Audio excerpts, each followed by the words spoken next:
Hello, it's Giselle from Kids Yoga Stories, and I'm really excited to have Stephanie here. She's a preschool teacher, and I wanted her to share with us about what props she uses in her preschool yoga classes and how she really structures. So welcome, Stephanie. So great to have you with us today. I'm glad to be here. Thanks. Excellent. So let's get started in terms of talk to us a little bit about your background. Where are you teaching? What are your children? How big is Yeah, your group? Give us a little about your background. sure.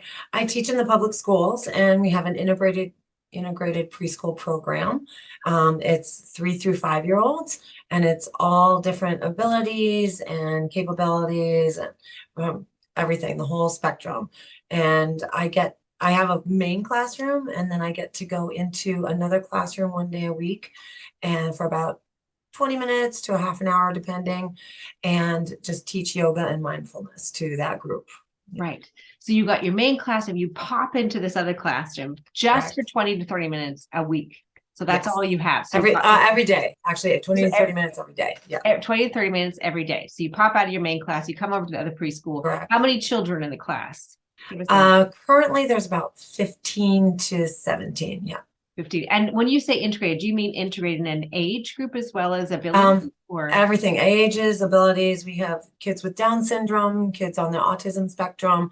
We have kids with physical disabilities that are, either delayed in developing. Yeah, some kids come in right the day they turn 3, and other kids are almost 6.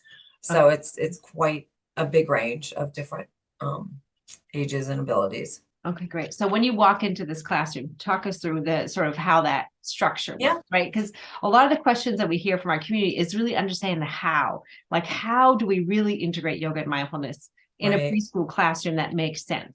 So paint us that picture. So you walk into Sure. this class, you've got 15 children, different ages, different abilities.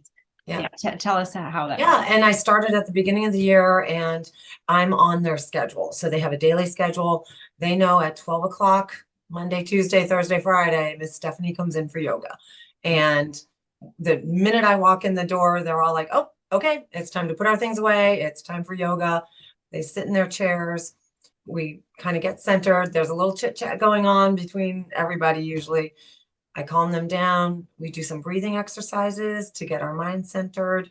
And then we go right into explaining what I'm going to do with them that day. Some days it's a video, some days it's a book. It might be mindfulness and meditation, but I always explain to them what we're going to be doing, what I expect, and then we just go right into it. And Fantastic. yep. And when we met up for coffee recently, because you live nearby, we Yeah, talked a lot about the materials that you use. So can we correct. talk about what are some of the props? What do you use when you're Sure. teaching At the preschool? beginning of the year, because I try to teach, what is yoga? Yoga is using your brain, your body, and your breathing. Those 3 Bs. Super simple. I have a little visual that I had printed out for them to use. I'm just going to grab it real quick. And I just show them, this is your brain, your body, and your breathing. And those are the only things that you need right now during yoga. And getting them to learn how to breathe is really tricky because that belly breathing is super tricky. Right. So I use the little orb I love it. and it's just, breathe in, Yeah. make your belly big, breathe out, make your belly tiny. And I let them each have 1 to 2 turns with that, getting used to it. They love this. Some days, just in my regular classroom, if kids are a little off-centered, I say, do you want to go in the corner, use my breathing ball, have a calm time? They love it. Right. So I use that a lot just to kind of get them to learn how to breathe. Right. And then I use everything. I use a lot of your books. I've laminated all of your free downloads that you use, like the kindness yoga or the partner yoga. I've laminated all of those, so I always have a visual. Do you have loads of 5 pose posters so you can see? Do you have I any? do, yeah. So I just used this actually at the beginning of the year, your Oh, affirmations. perfect. I've Oh, good. laminated that and I wrote some notes on the back of that. I have your core yoga Oh, and good. I've double-sided some of them. So like the superhero partner one. So everything's laminated and it goes kind of thematically so that I can just grab it, show it to them, make sure if kids want to hold on to it, if they don't know, I'll put it in the middle of the floor so they can all like just kind of look and say, oh yeah, this is, you know, the star pose, or this is tree pose, or whatever. I Right. use those a lot. And are you linking some of the themes with the class, the themes they're doing? Absolutely. Yeah. Yeah. The beginning of the year when we just came back from our winter break, you know, I was talking about the new year and how people make resolutions. I try to do like a sort of learning, like we learned affirmations. They say affirmations, we clap it, we do the syllables. I explain to them what's an affirmation, you know, that's a big word. And so we talked about an affirmation. We used some of your examples, and I told them to each hold it in. We did a whole meditation exercise. Hold it in your head. Mhm. Whatever your affirmation is, hold it in your head, make a picture, Mhm. and then we're just going to meditate. And then when we were meditating, I used I don't think I have my chime with me, but I said, we're going to do it for 2 minutes, which is a really long time for a lot of kids to sit. Right. I said, I'm going to use my chime, and I'm going to bring your thinking back to what your picture is in your head. Mhm. They loved it. They were all able to sit for 2 minutes, meditate. And then afterwards, I went back and I said, did you do it? Did you have the picture in your mind? Did you lose the picture? Sometimes we lose the picture and think about something else. Kids were super honest. They were like, yeah, I lost my picture. You know, it was Right. gone. I was thinking about snack, or I was thinking about something else. I'm like, that's okay, because I Right. do that too, you know, and they're really learning. They're awesome. I So love the variety that you're offering these children too. So it's not just physical postures, you're offering no, them some character education with the yamas and niyamas. correct. You're offering mindfulness, breathing. I love the combination, including Yeah, with props that are fun and colorful. right. And then, as you said, you've got the poses, for example. I think you've got some cards as I well too, right? So you're Yes, I showing bought them the the whole poses. set. Yeah. Yeah. We So use those like flashcards one day, because I've been doing this since September with most of the group. And I just pulled out all of the poses that I had taught them. And we used them like flashcards. And I said, okay, we're going to see how many of these poses have we learned. And I put them all in a row kind of thematically, because you have them colorized, which is amazing. So I put them all like kind of in their groups. And at the end of it, we had learned 49 poses for all of these kids, and they could name them. They knew how to do them. Afterwards, I said, let's pick our favorites. Let's just do our favorite poses, and we'll all just practice. And they loved it. They were really good. Right.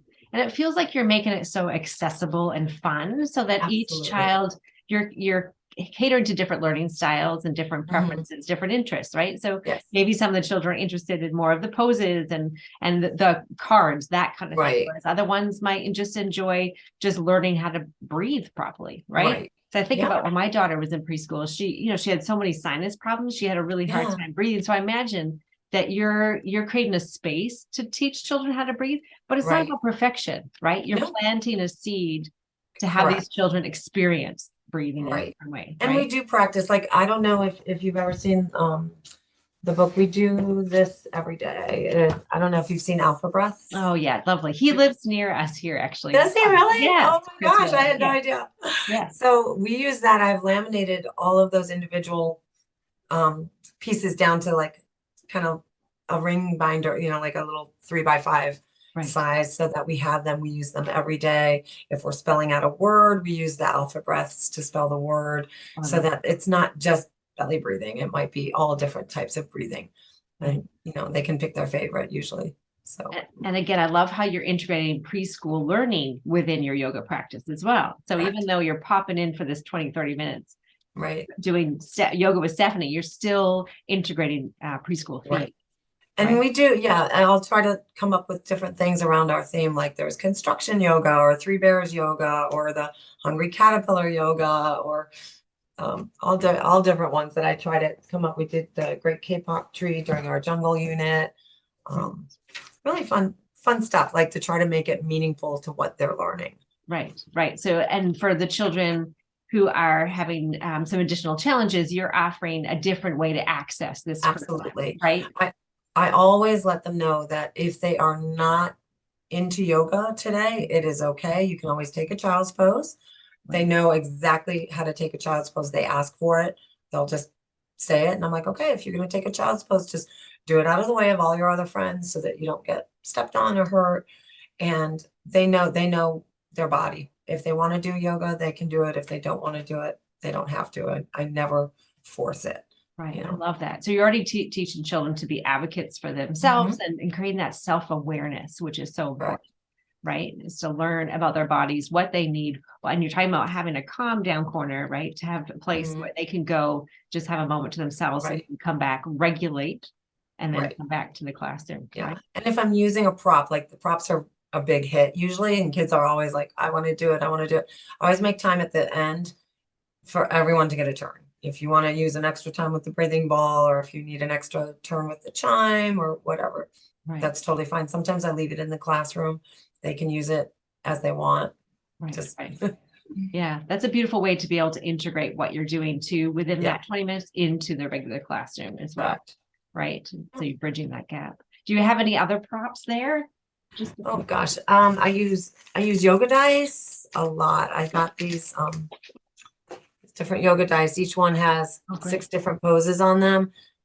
We do Fun Fridays. So Fun Fridays is kind of a free for all. I let them either choose what they want to do. They can choose their favorite video that we've been doing that they like to do. They can choose a game. They can choose a breathing ball. They can choose 3 different things. Oh, I love But it. I love the yoga dice because they each get to pick their own color. I think there's like 6 colors. There's And while yeah. you're getting that, I'll just show you these ones. Have you seen these Oh, you foam have big ones, dice yeah. too? So you can buy these on Amazon and they come in a foam Oh, base, they're and then you can perfect. Those just are fun. print whatever cards that you have. Yeah, So if you wanted different themes, then you can choose those that's too. So smart. I love that yeah, idea. so that's Because similar. these are all just preset and they're kind of tiny. I like that yours are bigger. Yeah. Because sometimes I'm like, oh, what is that? I'm not Right. sure. But they like to play those. What else did I I was just have? thinking that I got just use a lot of books. we've Yeah, got bean like bags. Yeah, scarves, bean bags, scarves, yeah, right? And then lots of straws, especially now after the pandemic, where we yeah. can use straws one per child, Right. but you can use this to blow cotton Ah, balls or anything else too for the breathing I love practice. that. I Yeah. love it. On Fun Fridays, we'll do teddy bear yoga. And they'll each have, or stuffy yoga if they want to bring a stuffy on Fridays. So we do all different poses with our stuffies, or we'll teach yoga to our stuffies. I'm like, okay, let's teach them, airplane pose or boat pose, or, their favorite is to put it on their back and do the bear walk around the classroom without dropping it. And Do you have so, our teddy bear yoga cards? You should get I those too. don't think I have a teddy bear in my Yeah. cards, but Yeah. And then I was thinking we have these little oh, dog brain and the wise owl brain. yes. That talking to even children understanding the wise owl, the prefrontal cortex and the amygdala. So that's a cute one too with I your love that. stuffies. And have you tried the stuffies on the belly at the We end do too? the belly. Yes, we Yeah. do that. Right. At the very beginning when I'm teaching the belly breathing, we'll send Yeah. our stuffies for a ride. And yeah. Excellent. Now, thinking back over the time you've been practicing, can you think of one story in particular? Because stories are always so fun. Thinking about an impact you've made on a child or something that you knew the work was working. Well, the one thing I could think of was last year when I was teaching yoga every day in the same classroom, there were so many kids that had high, high, high anxiety around certain things, whether it's mostly a fire alarms. Fire alarms were like a big deal. Mm. Um, or if it was just like loud noises or thunderstorms or whatever. So Mm. the fire drills were a big problem with like about 5 kids in my class. If they knew we were having a fire drill, you could even just see the anxiety like Mhm. going in them in so many ways. So we were having circle.